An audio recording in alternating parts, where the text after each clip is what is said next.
Previously on Demystifying AI Strategy in Plain English, a detective story. You, Sherlock, and Ada went undercover to study Moriarty's AI system and discovered that he uses advanced AI features like fine-tuning, retrieval augmented generation, agents, and reinforcement learning. Now, you must decide which AI features to prioritize. Do you build your own AI from scratch or buy pre-built solutions? With the clock ticking, you must choose the right AI strategy for Bethesda Bookstore. The air in Bethesda Bookstore feels tense, as if the very walls are holding their breath. Sherlock Holmes paces methodically, his eyes focused, while Ada Lovelace types away on her laptop, gathering data, analyzing options. But none of it erases the pressure. James Moriarty's influence looms large. Ada mutters, Moriarty isn't just ahead of us. He's already won, taken a victory lap, filed his taxes, and is probably home binge-watching Netflix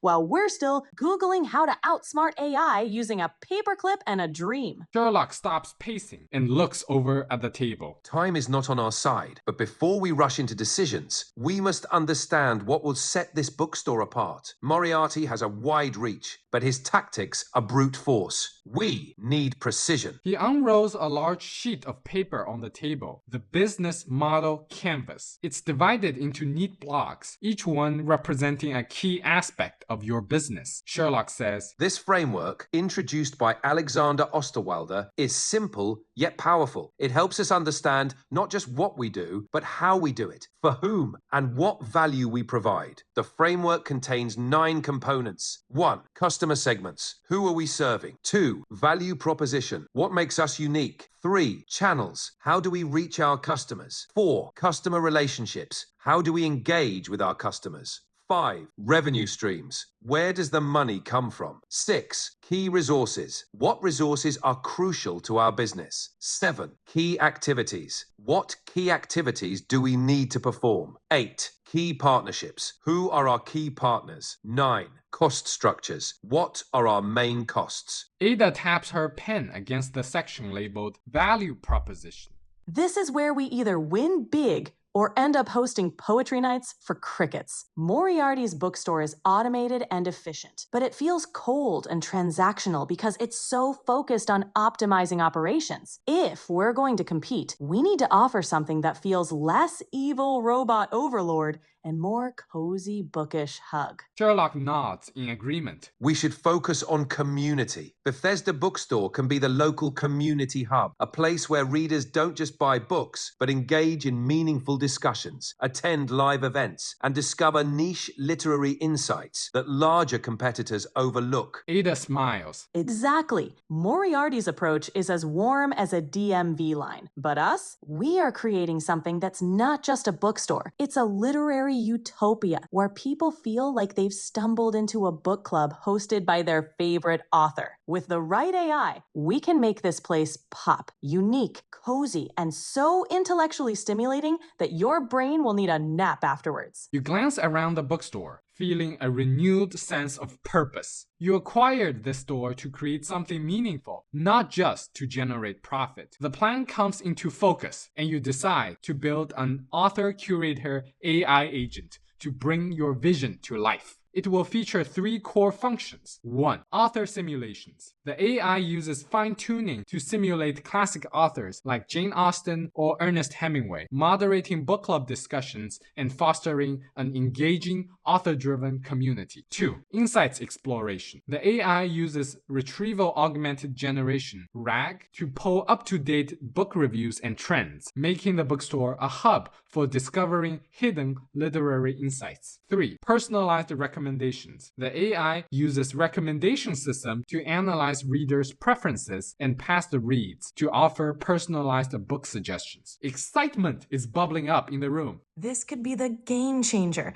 I'm talking about the rewrite the rules, flipping the table kind of change. Let's break down the AI value chain and see how we can turn your vision into reality. Ada says, pulling up a diagram and pointing to each layer. 1. Hardware providers. Think of companies like NVIDIA as the muscle behind AI. They make these super-powered computer chips, like the brain cells AI needs to think and learn. 2. Training data curators. Then you've got folks like Scale AI, who basically babysit mountains of data. They clean it up, label it, and make sure AI has all the info it needs. 3. Foundation AI model builders. Companies like OpenAI and Anthropic take those chips and data and build massive AI brains, like ChatGPT, that can do everything from writing poetry to explaining why your plant keeps dying no matter what you do. 4. Cloud providers. Platforms like AWS and Microsoft Azure are where most enterprise customers can access AI models. They keep it running smoothly and securely, so you don't have to worry about plugging a million cables into your basement or turning your house into a data center. 5. Domain-specific small models. Finally, on top of all the cloud providers, you've got these tailored, specialized AI models. They're like the AI's little cousins, quicker, cheaper, and built for specific tasks. She pauses, pointing at the final layer. The author-curator AI agent we envisioned will be a domain-specific small model. The question is, do we roll up our sleeves and build it ourselves, or do we swipe our credit card and buy a pre-built one off the shelf? Sherlock gestures to the canvas again. Let's think strategically about the key factors. On the one hand, if we build in-house, we maintain control. We can customize the AI solution to align perfectly with our store's brand and mission. Personalized, community-focused, and adaptable. It would take longer, but the result would be something unique, something Moriarty can't easily copy. Ada chimes in. But here's the catch. Building our own AI in-house is like deciding to cook a 5-course meal from scratch. It's gonna take time, a lot of skilled chefs, aka data scientists, a fancy kitchen, cloud infrastructure, and constant taste tests, updates to get it just right. The risk?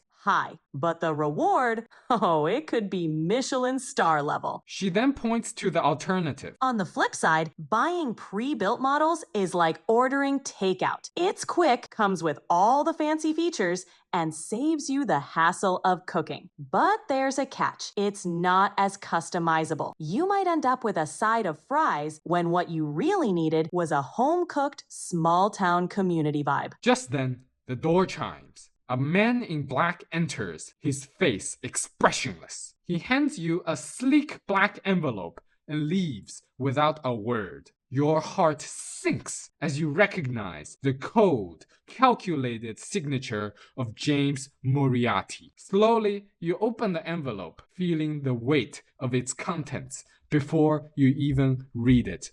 My dearest competitor, I admire your persistence, futile though it may be. Allow me to offer you a solution. Buy my pre-built AI system, Sebastian, efficient and elegant, at a generous discount. It will solve your problems instantly. The only condition? You abandon any plans to build your own AI solutions. After all, why struggle when I can provide exactly what you need? With admiration, James Moriarty. Silence fills the room as you digest the letter. Sherlock folds his arms, his expression thoughtful. He's offering exactly what you're considering. A pre-built AI solution that's fast and efficient. He knows you're tempted. Ada's eyes remain fixed on the screen, her tone serious. If you take his offer, we'll be up and running almost immediately. But Moriarty will control your future. You will never grow beyond his reach. The decision weighs heavily on you.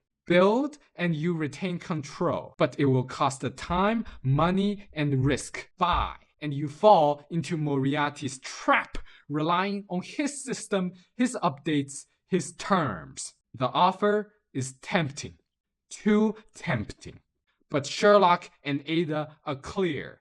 Moriarty is always playing the long game.